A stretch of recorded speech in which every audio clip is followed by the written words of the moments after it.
On August 17, 1986, the Trump Plaza Hotel in Atlantic City was not just a luxury casino. It was the laboratory where the most terrifying boxer of the modern era was being fully forged. Mike Tyson, only 20 years old, arrived with a 25-0 record and a knockout streak that had paralyzed the sports world. Johnson misses and gets hit with a punching. And moves in to finish it. Tyson explodes and Halpin goes reeling backwards. It's all over. Yet critics still asked one question. What happens when Iron Mike faces a man who refuses to bend under his stare? What happens when Tyson's power collides with an iron will that refuses to break? That answer had a name: José El Niño Ribalta, a Cuban standing 6 feet 5 inches tall with an imposing reach and a chin that seemed carved from granite. Ribalta was not just another tomato can brought in to pad Tyson's record. He was a legitimate contender riding a winning streak who saw the young Tyson as his gateway to worldwide stardom. This would not be a quick 30-second execution. This would become a brutal 10-round war that tested the conditioning and tactical maturity of the future heavyweight king. Are you ready to witness Mike Tyson in his prime? Feel free to pause and grab your favorite drink so you don't miss this incredible fight. The road to ringside, training camp, and psychology. The preparation for this fight was one of the most intense of Tyson's early career. Under the strict eye of Kevin Rooney, Mike focused on punch penetration. Rooney knew Ribalta was a tall fighter who understood how to use his range. So Tyson obsessively trained entering behind a low guard and using the jab as a distraction to unleash his deadly right uppercut. The training camp emphasized cardiovascular endurance. Tyson needed to maintain the same explosive power in round 10 that he had in round 1. José Ribalta, meanwhile, based his training around neck and core strength. He knew Tyson would land punches. The real question was whether he could absorb the punishment and fire back. In the betting odds, Tyson was the overwhelming favorite, but the line for an early knockout began to tighten as experts analyzed Ribalta's durability. There were no vulgar insults before the fight. The respect between them was palpable, but Ribalta made one thing clear: Tyson is human, and humans get tired. That phrase would become the mantra of the night. The fight. Round by round breakdown, power versus height. The bell rings, and Tyson explodes out of his corner like a missile, true to his style, immediately hunting for Ribalta's chin. The Cuban tries to establish a long jab to keep the small giant from Brooklyn at bay, but Tyson uses the peekaboo style masterfully, moving his head like a pendulum. The first serious impact comes within seconds, a left hook from Tyson that shakes Ribalta down to his heels.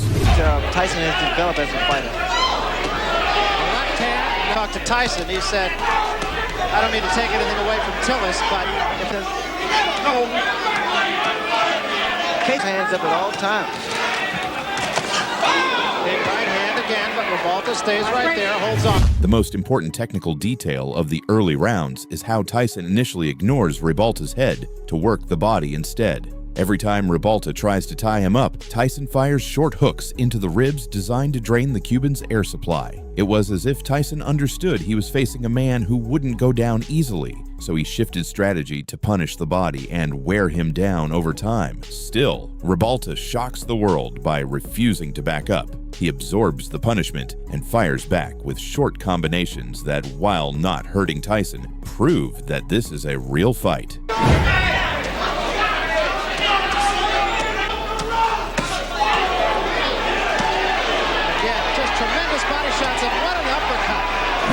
The crowd is roaring with excitement. This is a true professional war. The damage and the knockdown, rounds 2 through 5. In the second round, Tyson lands a punch that would have finished almost any other heavyweight, a crushing right uppercut that lifts Ribalta off the canvas. Ribalta goes down, but he rises almost immediately with a look of absolute determination. He knows the guy like Tyson, but you gotta time it. Feel power. Ribalta, because he's not running like Green did, or he wants rather to make Tyson respect it. Counter right hand by Mike Tyson is inviting. And there was an uppercut.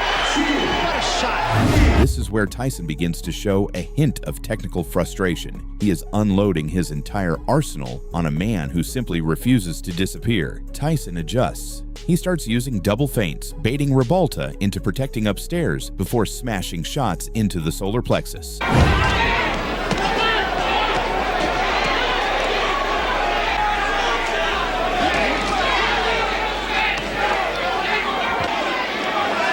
Tyson's body punches are absolutely deadly.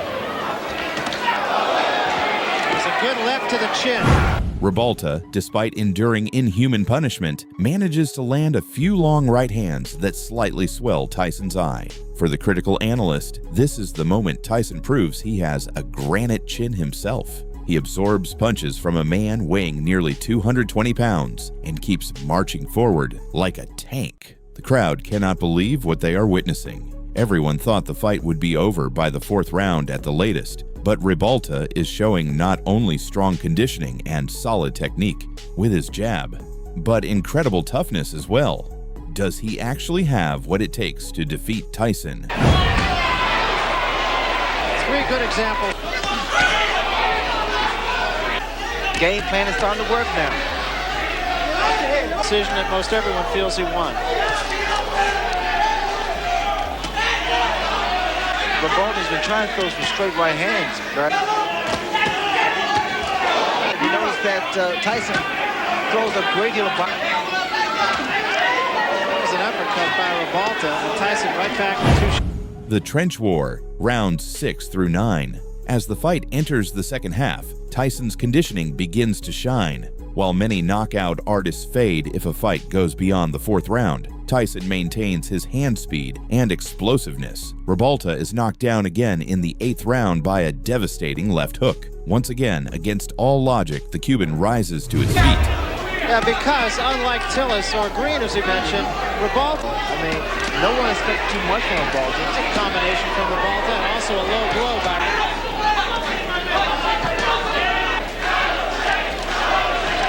another big left hand.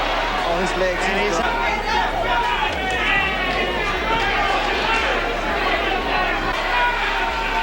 There is no spring. and there's a smashing left hand, and wisely. The crowd in Atlantic City is standing. What they are witnessing is not just a boxing match. It is a display of human endurance. Tyson unleashes 5 and 6 punch combinations. Ribalta absorbs 4 and fires back with one of his own. Ribalta's corner screams at him to move, but his legs are beginning to fail under the weight of the accumulated punishment to his body. Another big left hand, On his legs. and he's out. He's really out.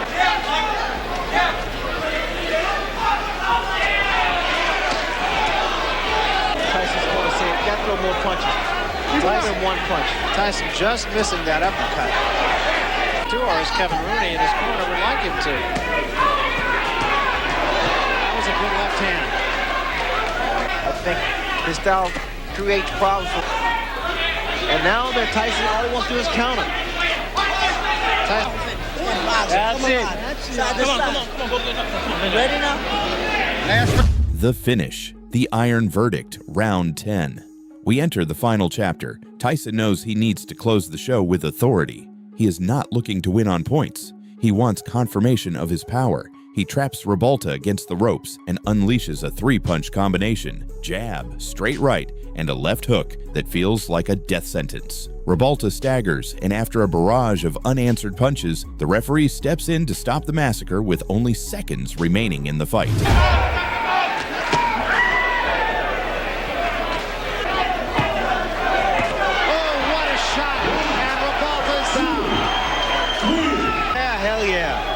That's a fighter. Tyson wins by technical knockout in the 10th round. Critical analysis. Details for the careful observer. For those studying this fight, there are 3 key factors that define the battle. 1. Tyson's weight transfer. Notice how Tyson never loses his balance. Despite Ribalta's height advantage, Mike always stays planted, allowing every punch to carry 100% of his body weight. 2. Ribalta's chin. Years later, Tyson himself called it one of the toughest chins he had ever faced. Ribalta absorbed more than 200 power punches before finally succumbing. 3. Defensive movement. Tyson absorbed very few clean shots despite Ribalta's aggression. His lateral defensive movement allowed him to reach the 10th round with plenty of energy left. Conclusion: the birth of the complete champion. The fight against José Ribalta was crucial for Mike Tyson's career. It showed the world that he was not just a gym bully knocking out frightened opponents. He proved he could swim in the deep waters of championship rounds, absorb punishment, adjust his strategy, and finish the job with the same ferocity he showed at the opening bell. For Ribalta, it became the most honorable defeat of his life. He earned the lasting respect of the boxing world for his warrior's heart. For Tyson, it was the final test before facing Trevor Berbick for the world title. That night in Atlantic City, the world realized that Mike Tyson possessed not only iron fists, but also the lungs and mindset of an undisputed champion. Did you enjoy this clash of titans? Follow us and click the notification bell. We'll be bringing you more videos about Mike Tyson and the greatest boxers the world has ever seen. Thanks for watching and supporting us.